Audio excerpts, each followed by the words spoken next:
Hello and welcome to your 10th class on JavaScript.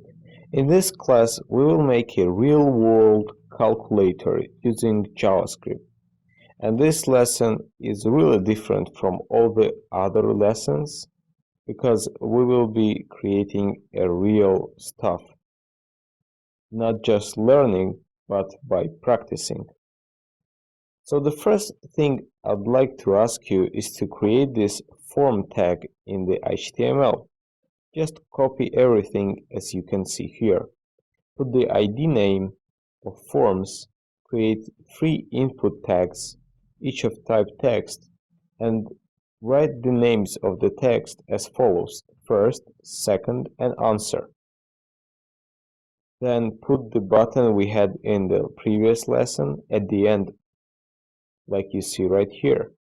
In the main.js, delete everything and just leave the function change.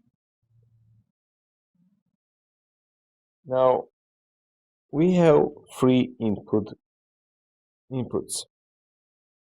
Let's now make the first function of addition and therefore call the first button addition, and the function will be add. Let's change the name of the function at the JS file and save it, add. But before we do add, let's create a variable save, which will be directed to the forms. As you remember, the idea of forms was forms, and we write document dot get element by ID, and we write forms inside of the brackets. Right now we can access each of the inputs, and I'll teach you how to do this.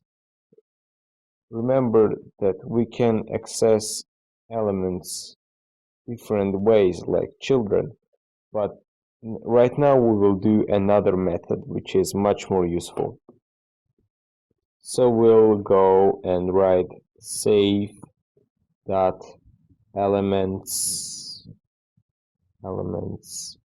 and then put the index right in front of it.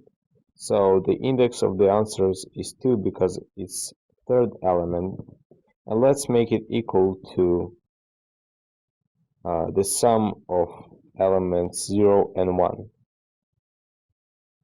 plus this element. But it will not work since the value of both text inputs is text. So let's convert the text into number, and we're actually getting value by writing dot value in front of the element. So first we will write dot value to all the elements and change the indexes. So index 0, index of 1. Now let's add number function, put the value inside of it, create a number function, put the value inside of this function, and we are good to go. Let's test our code. As you can see, the value is empty, so the program assumed that the value is equal to 0. Let's now put 12 and 23, and voila, we got the same function called, and the answer is correct because 12 plus 23 is 35. Now let's add 4 more methods. Let's add the method of multiplication, division, and subtraction. So let's subtract one from another and put minus. Let's multiply, move for short multiplication. Multiply. Divide and divide. And here we need to create also 3 more buttons with subtraction, multiplication, and division. You can put them in any order really. Divide, multiply, let's name them, right?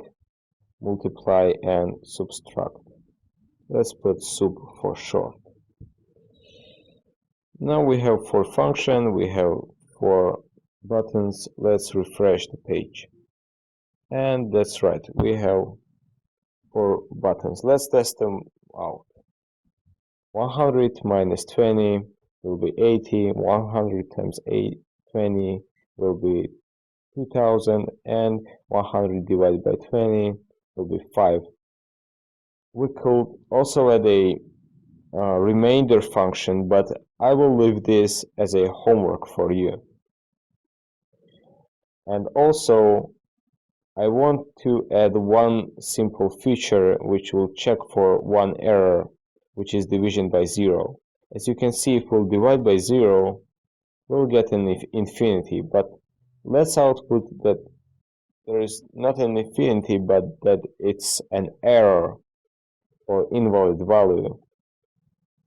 So let's remember the if conditional. Let's create else right here. So if the value will be not equal to 0, we will remain this. We'll make this the same, but let's check the number of the second element right here.